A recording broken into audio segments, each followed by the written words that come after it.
This news just into CNN. In our Healthly, the Supreme Court has blocked Purdue Pharma, the manufacturer of OxyContin, from going forward with bankruptcy proceedings and a $6.6 billion settlement. This was part of an arrangement that would ultimately offer the Sackler family, the founders of Purdue Pharma, broad protection from opioid-related civil claims. The Supreme Court says they will now take up this case and hear arguments about it in December. Let's bring in CNN's Gene Casares and Joan Biskupic. Gene, what exactly was in this settlement? Well, first of all, when it began in 2019, when the bankruptcy was declared by Purdue Pharma, all of the civil suits, and there were so many around the country against the Sacklers, against Purdue Pharma, they all were channeled into the bankruptcy action. That was one of the first things they did. And people need to realize how huge this was. This involved states, this involved counties, this involved townships, this involved tribal nations all over the country. And I remember being in the courtroom, and it was filled with attorneys by phone all over the country.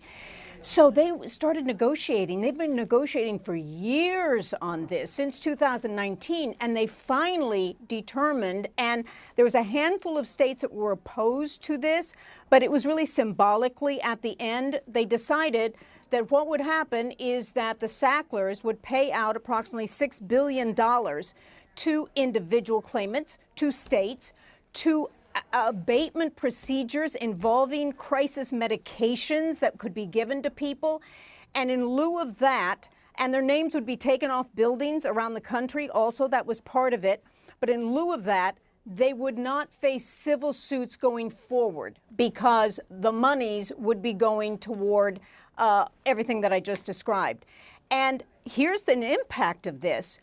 Those people that were the victims and that they wanted money, and $6 billion is going to all of that. This will be stopped in its tracks. So no one, no community, no abatement proceedings, no medications will be going for the short term to those entities that so need it. Joan, are you surprised that the U.S. Supreme Court has not only blocked this settlement that had been agreed upon, but that they're also going to take up the case?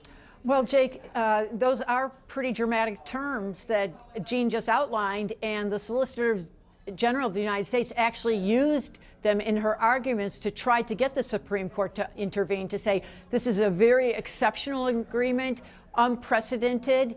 The scope of it is something that, maybe should be blocked, and in encouraging the justices to take it up, say, look, at lower courts are divided out there on situations when parties can be released from liability. So it is, in some ways, it's surprising that they're intervening at this stage, but this is the most crucial stage, and they have set it on a pretty fast track.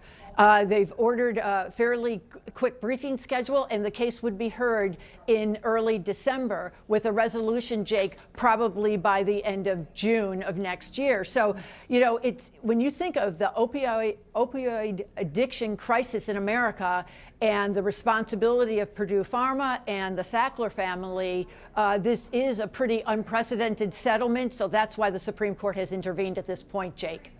All right, Joan Biskupic and Gene Casares, thanks. Let's bring in the Attorney General of Ohio, Dave Yost. Ohio is one of the 8 states, as well as Washington, D.C., that are part of the $6 billion settlement. And you might remember Ohio is, of course, tragically one of the epicenters of the opioid crisis. General Yost, thanks for joining us. Did you want the Supreme Court to take up the case, or did you want them to allow the settlement to move forward? We wanted the settlement to move forward.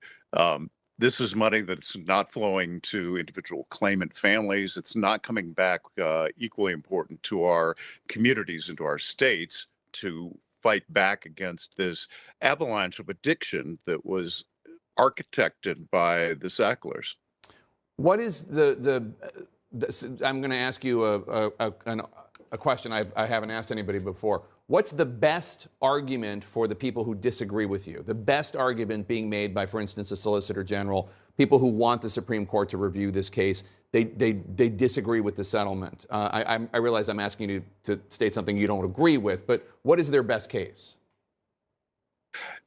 Well, I think there's probably two arguments on the other side. The first is that there's a lack of due process in the discharging. That is just fundamentally unfair to let the Sacklers walk away.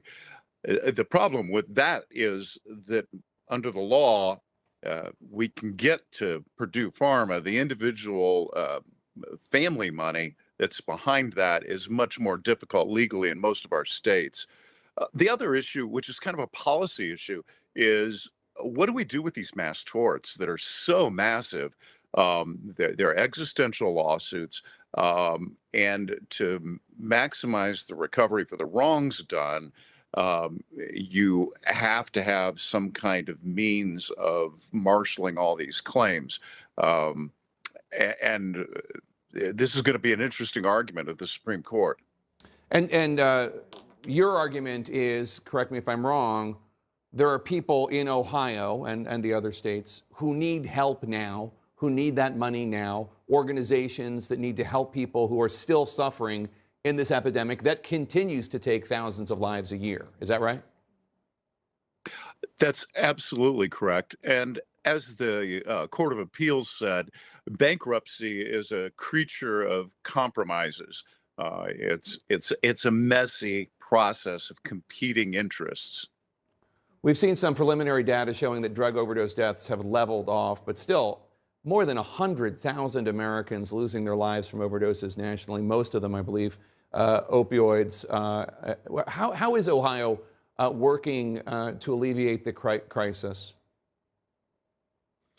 Well, we have a coalition, we call it the One Ohio Foundation, that has all of our local governments and the state government. We're sharing the money from these various lawsuits to bring it back to the local level for treatment, for prevention, for enforcement, because this war is fought on the ground of our streets, of our cities and our counties, and it's so important to get this money flowing. It's been since 2019 that this bankruptcy proceeding's been going on. I guess the best thing I can say about today's decision to hear the case is at least they set it for December.